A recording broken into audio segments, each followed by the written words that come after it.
Welcome to dream job online classes. ఈరోజు మనం Indian air force సంబంధించి MTS multi tasking staff civilians 255 jobs అనేది notification ప్రీవియస్‌గా మనం పెట్టాం. ఆల్రెడీ చూసాం కూడాను. అండ్ ఎలిజిబిలిటీ వచ్చేసరికి 10థ్ క్లాస్ పాస్ ఉన్నాయి. అలాగే టెక్నికల్ సంబంధించి కూడా ట్రేడ్స్ ఉన్నాయి. ఐటీఐ పాస్ అయిన వాళ్ళకి కూడా సెపరేట్‌గా కార్పెంటర్ గాని, ఈ ట్రేడ్స్ అనేవి ఉన్నాయి.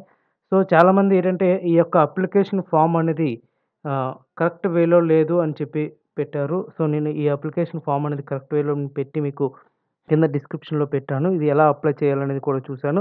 అండ్ ప్రీవియస్‌గా చాలామంది వీటికి ఎక్స్‌పీరియన్స్ కొన్ని జాబ్స్‌కి ఉండాలా? వద్దా? అని అడిగారు. వాయన్నిటికి కూడా నేను క్లారిటీ ఇస్తాను. సో, ఈ వీడియో మీరు పూర్తిగా చూడండి. మీకు క్లియర్‌గా అర్థమవుతుంది. ఇది టోటల్‌గా 16 టైప్స్ ఆఫ్ జాబ్స్ అనేవి ఉన్నాయి. Multi tasking staff 70 and house keeping staff 43 ఉన్నాయి. ఈ రెండిటికి కూడా ఎటువంటి ఎక్స్‌పీరియన్స్ కూడా అవసరం లేదు. అండ్ మెస్ స్టాఫ్‌కి 49 వేకెన్సీస్ ఉన్నాయి. ఇది 1 ఇయర్ ఎక్స్‌పీరియన్స్ అనేది ఉండాలి. సో, ఇక్కడ ఫైనల్‌గా చూస్తే కుక్‌కి ఎక్స్‌పీరియన్స్ అనేది ఉండాలి. సివిల్ మోటార్ ట్రాన్స్‌పోర్ట్ డ్రైవర్‌కి ఇక్కడ 9 వేకెన్సీస్ ఉన్నాయి. అది కూడా క్లియర్‌గా చూద్దాం. ఇక్కడ లైన్‌గా వస్తే ఇక్కడ మెస్ స్టాఫ్‌కి 1 ఇయర్ అంటే డిజైరబుల్ అనమాట అది కూడాను. 1 ఇయర్ ఎక్స్‌పీరియన్స్ ఉంటే పెట్టొచ్చు. లేకపోతే లేదు.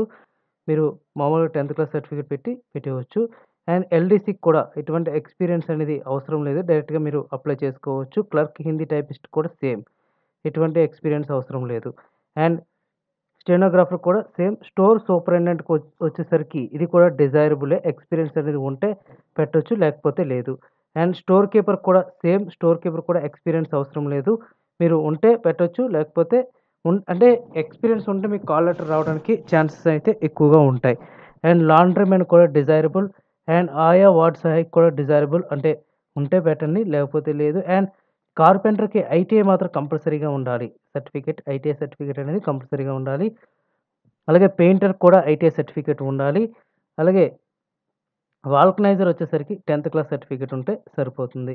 అండ్ సివిల్ మోటార్ ట్రాన్స్‌పోర్ట్ డ్రైవర్‌కి వచ్చేసరికి మీ 10థ్ క్లాస్ ఉండి వాలిడ్ డ్రైవింగ్ లైసెన్స్ అనేది కంపల్సరీగా ఉండాలి. అండ్ ప్రొఫెషనల్ స్కిల్స్ మీకు నాలెడ్జ్ ఉండాలి. అండ్ మినిమమ్ 2 ఇయర్స్ ఎక్స్‌పీరియన్స్ అనేది డెఫినెట్‌గా ఉండాలి. సివిలియన్ మెకానికల్ ట్రాన్స్‌పోర్ట్ డ్రైవర్‌కైతే 2 ఇయర్స్ ఎక్స్‌పీరియన్స్ డెఫినెట్‌గా ఉండాలి. అండ్ కుక్‌కైతే 1 ఇయర్ ఎక్స్‌పీరియన్స్ కంపల్సరీగా ఉండాలి. ఫైర్‌మ్యాన్‌కొచ్చేసరికి ఎటువంటి ఎక్స్‌పీరియన్స్ అనేది ఇక్కడ ఇవ్వలేదు. కానీ డిజైరబుల్ ఇచ్చారు. సో, మీరు ఉంటే అప్లై చేయొచ్చు. లేకపోతే లేదు. ఇది ఇక్కడ చాలామంది హౌస్ కీపింగ్ స్టాఫ్‌కి ఎక్స్‌పీరియన్స్ అనేది అవసరం లేదు. అండ్ అప్లికేషన్ చూద్దాం. అప్లికేషన్ మీరు కరెక్ట్‌గా అప్లై చేయండి. ఎందుకంటే చిన్న మిస్టేక్ ఉన్నా మిమ్మల్ని రిజెక్ట్ చేయడానికి అవకాశం అయితే ఎక్కువగా ఉంది. సో, ఇక్కడ అడ్మిన్‌ఓ ఆర్ ఎగ్జిట్ ఆర్ ఫోరెస్టేషన్ అంటే ఇక్కడ మీరు చూడండి. ఇక్కడ నేమ్ ఆఫ్ ది పోస్ట్ ఇక్కడ ఎయిర్ పోస్ట్ స్టేషన్ అంటే ఇది రాయాలి. మీరు ఏ పోస్ట్‌కి అప్లై చేస్తున్నారో ఆ పోస్ట్ అనేది ఇక్కడ రాస్తారు. అండ్ ఏ పోస్ట్‌కనేది ఇక్కడ రాస్తారు. పోస్ట్ అప్లైడ్ ఫర్ ఇక్కడ రాస్తారు. Name of the candidate, father name, date of birth, age అప్పటికి మీకు ఎంత ఏజ్ అవుతుంది, అడ్రెస్ రాస్తారు, క్యాస్ట్. మీరు సర్టిఫికేట్స్ వచ్చేసరికి మీరు ఇక్కడ ఒక ఫోటో అంటించాలి. ఇక్కడ ఒక ఫోటో అంటించాలి. 2 ఫోటోస్ కూడా మీరు సెల్ఫ్ అటెస్టెడ్ చేయాలి. అండ్ మీరు టోటల్‌గా ఇది ఫిల్ చేసేస్తారు. ఫిల్ చేసి ఇక్కడ ఆఫీస్ రికార్డ్ ఓన్లీ ఇది కూడా మీరు ఫిల్ చేయవసరం లేదు. ఇక్కడ మీ నేమ్ ఇయి కూడా ఫిల్ చేసి మీ ఫోటో ఒకటి అంటించండి చాలు. ఇంకేమి చేయొద్దు. మీ name, father name, address and మీ ఫోటో కూడా అంటించండి. ఇది కాల్ లెటర్ ఇదే మీకు అడ్మిట్ కార్డ్ కింద వస్తుంది. వాళ్ళు స్టాంప్ అదేసి అడ్మిట్ కార్డ్ కింద మీకు పంపిస్తారు. సో, మీరేంటంటే దీనికి చేయవలసిన పనులేంటంటే మీరిది కరెక్ట్‌గా అప్లై చేస్తారు. కరెక్ట్‌గా ఫిల్ చేస్తారు సరే. అండ్ నెక్స్ట్ వీటితో పాటు ఏ అయితే మీరు క్వాలిఫికేషన్ సపోజ్ ఒక పోస్ట్‌కా, 2 పోస్ట్‌లకి ఎన్ని పోస్ట్‌కి అప్లై చేసినా మీరు అన్ని అప్లికేషన్స్ అనేది మీరు పెట్టాల్సి ఉంటుంది.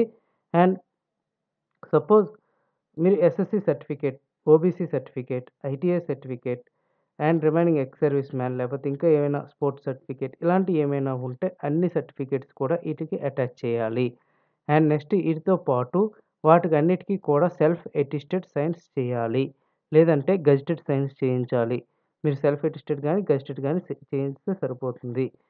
సో, ఇవన్నీ కూడా టైంకి అంటే ఈ రిక్రూట్‌మెంట్ అనేది 20థ్ అంటే లాస్ట్ సాటర్‌డే ఈ రిక్రూట్‌మెంటు ఎంప్లాయ్‌మెంట్ న్యూస్‌లో పడింది. సో, ఆ రిక్రూట్‌మెంట్ నుంచి 30 డేస్‌లో మీరు త్వరగా సెండ్ చేయాల్సి ఉంటుంది. ఏది ఎలా ఏ అడ్రెస్‌కి సెండ్ చేయాలనేది నేను మీకు డిస్క్రిప్షన్‌లో ఇస్తాను. అలాగే అప్లికేషన్ కూడా మీకు డిస్క్రిప్షన్‌లో పెడతాను. మీరు డౌన్‌లోడ్ చేసుకొని త్వరగా అప్లై చేసి త్వరగా పోస్ట్ చేసేయండి. Okay friends. Thank you very much and all the best.